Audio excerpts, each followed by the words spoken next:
আসসালামু আলাইকুম everyone, I hope তোমরা সকলেই খুব ভালো আছো। ডেটটা ছিল 15ই ডিসেম্বর, আর আমার সেদিনকে 4 থেকে 5টা পার্টি মেকআপের কাজ ছিল।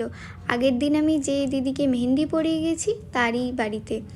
তো যাই হোক, পৌঁছে দেখি যে দিদির তখনও গায়ে হলুদ চলছে। যেহেতু আমাকে 1টা নাগাদ আসতে বলা হয়েছিল, তো আমি সময় মতোই পৌঁছে গিয়েছিলাম।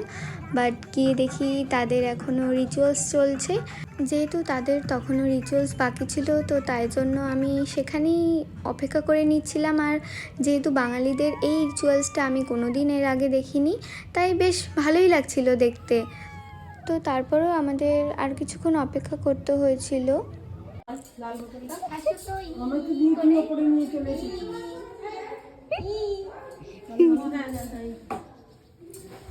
তোমার মেহেন্দি দেখাও, দেখি, এটা দেখি দেখি। তারপর আমি সব কিছু সেট আপ করে রেখে দিয়েছিলাম যে একদম আসবে আর আমি সাজাতে বসিয়ে দেবো, কারণ আমাদের অনেকটা লেট হয়ে গেছিলো। আর সাথে সাথে আমার চাপ বাড়ছিল। এটা ছিল মমিদির বোন। তো দিদির কাছে আমি জেনে নিয়েছিলাম যে দিদির কেমন লুক চাই। তো দিদি আমাকে বলেছিল যে একটা স্মোকি আই মেকআপ হবে, আর সাথে নিউড লিপস্টিক থাকবে, আর স্কিন টোনটা যেন একদম ফেয়ার না হয়, একদম এক্স্যাক্ট যেটা তার স্কিন টোন ছিল সেটাই যেন থাকে। আর হেয়ার স্টাইলের মধ্যে সে চেয়েছিল হেয়ারটা যেন একদম টান টান করে বাঁধা হয় আর হাই বান থাকে, সাথে ফ্লাওয়ার ডেকোরেশন। তো তাই দিদির রেফারেন্স মতোই আমি মেকআপটা স্টার্ট করে দিয়েছিলাম। যেহেতু আমাকে অনেকক্ষণ ওয়েট করতে হয়েছিল, তাই আমার একটাই টেনশন কাজ করছিল যে আমি সবাইকে টাইম মতো রেডি করতে পারবো কি। তো তাই সেই একটা টেনশন কাজ করছিল মাথার মধ্যে। তার মধ্যে থেকেই আমি আমার কাজটা ভালো করার চেষ্টা করছিলাম।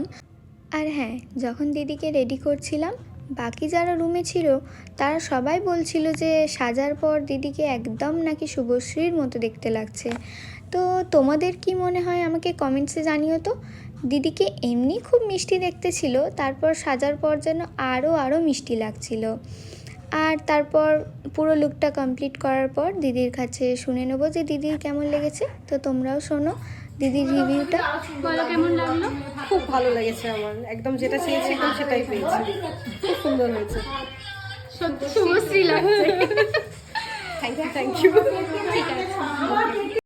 এই যে দেখো, জুয়েলারি পরার পর দিদিকে যেন আরও মিষ্টি দেখতে লাগছিল, জাস্ট চোখ সরাতেই পারছিলাম না আমি।